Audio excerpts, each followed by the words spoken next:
26 год, 24 апреля, у ребенок с диагнозом структурная эпилепсия на фоне гипоксии-ишемической энцефалопатии первый раз нам приезжал.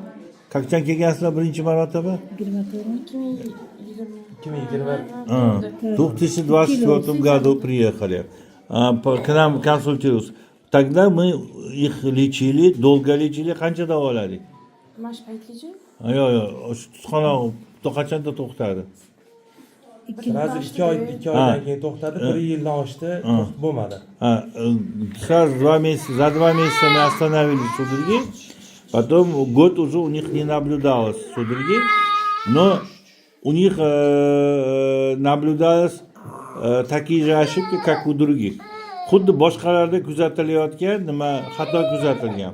Qanaqa xato?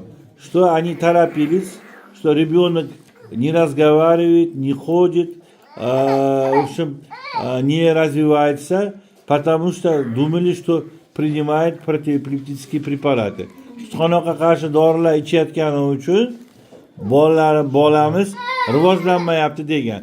Nevropatolog sizga nima dedi? Sizlar Toshkentliklar nima dedi Toshkentlik nevropatolog? Tutqanoq dorilarini yo'qot. Nima dedi?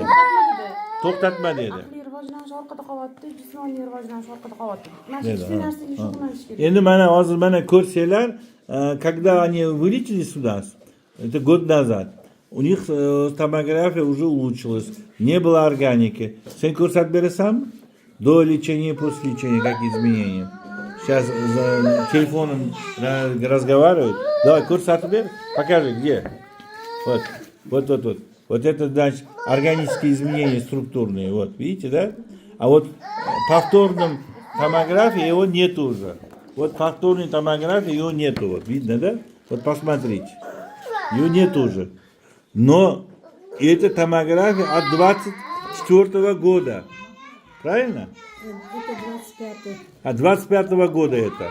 А это от 24 года. И потом у них они начали принимать гелиотрий невалит.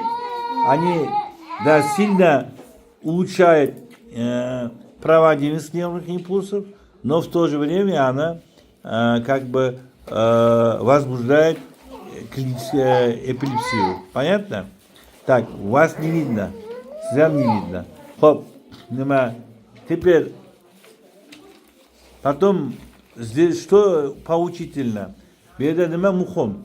Dadasi kelib, o'sha joyda virtualniy masofada konsultatsiya oldirib ketdi.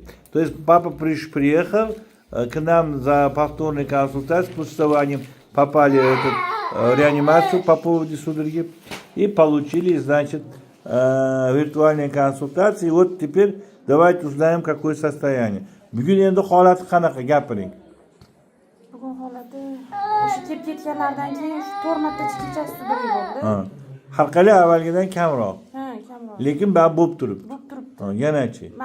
Men o'zimni xatoyim aytaman. 2 hafta 3 mahal berdim benzinaldan yetardi.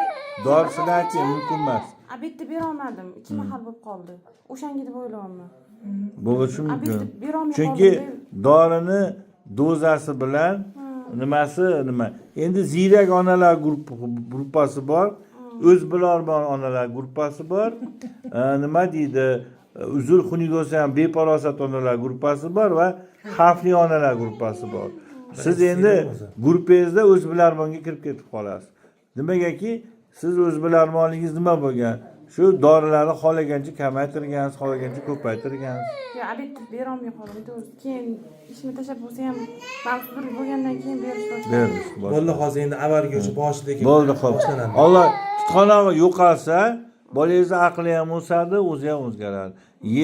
Mana ozdan suvoqyapti. Qarang, если судорога уйдет, то все придет на место. Но сейчас нужно все равно томографию, потому что какие изменения мы не знаем. Tushunding? Bab tomografiya qilish kerak. Alloh shifo bersin, dar bo'lgan vыздоровление. Bu hammaga dars bo'lsin.